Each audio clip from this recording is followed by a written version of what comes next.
All right, Coach. First things first. How was practice this morning? How was your day also? Practice this morning on Tuesdays. It's our weightlifting day. So we start off for weightlifting for an hour. Then we come on the court in what we call clean-up time. So we clean up things offensively and defensively, and then we get into skill work. So it's a non-contact day, but it's work to get your body better and mentally get charged and get sharp on some of the things we want to do. Also, you've been here for 6 months now. How has the transition gone from the NBA to the college game? No, the transition's been great.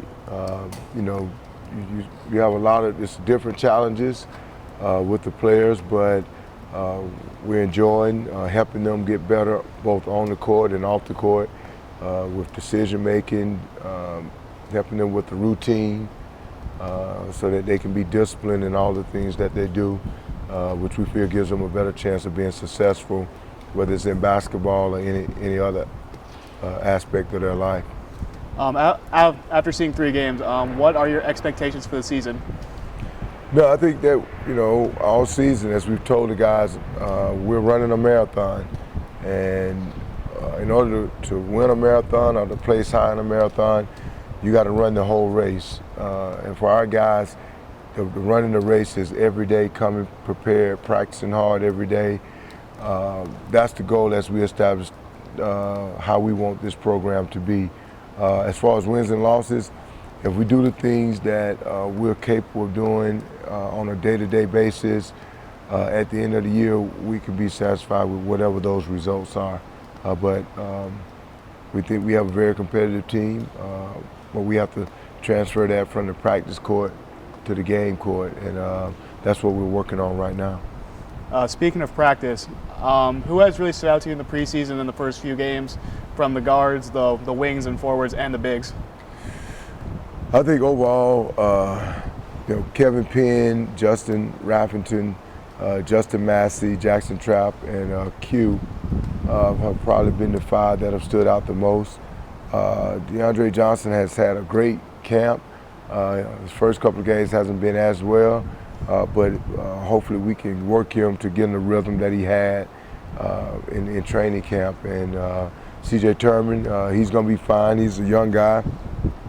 I think that, with young guys, it happens, big guys, it happens a little slower because they don't touch the ball all the time. But we think he's one breakout game from being a really, really good, consistent contributor for us. Now, speaking of Justin Massey, what went into the decision to start him at the 2-guard position over guys like DeAndre or even Javier and move Jackson back to the 2? He's our best perimeter defender out of all of them, so it was just easy. He's our best perimeter defender. Kevin Penn is our best interior defender. Your top two defenders are going to play and should play and start if you're going to have a chance of being a good defensive team.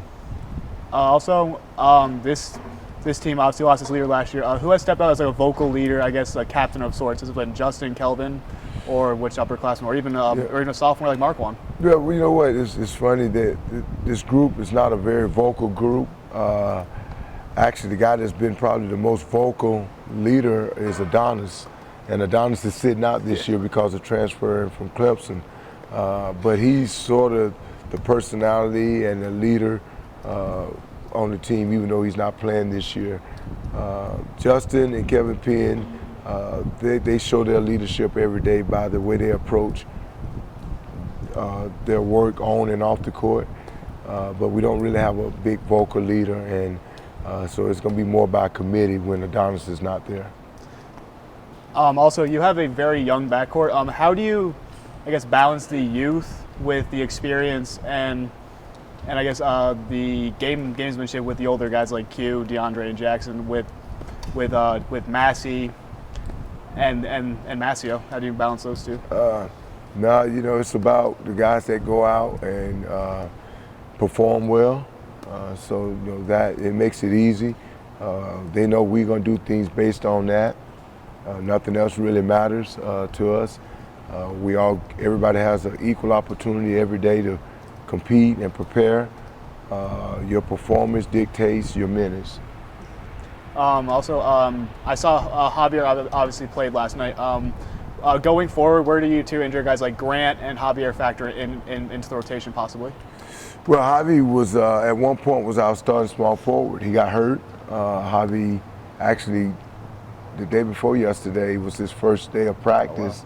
Oh, wow. So he's been out for about 3 weeks. Grant has been hurt for about 3 weeks as well, and he's not returning no time soon because of his injury. So we'll see where Javi ends up. We think has the ability to play both forward spots. He has great ability to shoot the basketball. It gives us a little bit more size on the perimeter as well. You have said before that CJ and Justin are your two best bigs. What does CJ have to do to, I guess, crack the starting five? No, they're our two most skilled kids. You know, that group together have to play better. We actually looked at some situations in which we're looking when teams are playing bigger, that we can play CJ, Justin, and Kevin together. You know, Kevin sets the tone for us. If we're going to be a good defensive team and we're going to build our program off being able to play defense, it's going to be pretty tough to beat Kevin out. And so, but, you know, the opportunity is there every day. We leave it open for guys to compete and work for time, and the better they perform, it's on us as coaches to find ways to get winning combinations out on the court together. All right. How have these first 3 games prepared you for this very tough road trip coming up against Georgia and Harvard, and also getting into a conference play? Well, I think that, you know, playing some teams that sometimes play different lineups with 3-4 guards, and we've had to play small. I think individually, our guys have gotten better on the perimeter defensively, our bigs especially. And then now we got to be able to play against some bigger guys in the next couple of games we have. Concerned about our ability to rebound the basketball, especially against bigger teams. So if we can stop from getting broke down in penetration and keep guys in front of us, our bigs should be able to stay body on body and rebound the basketball well for us. All right, Coach. It's been great. Have a great season. All right, thank you. Thank you.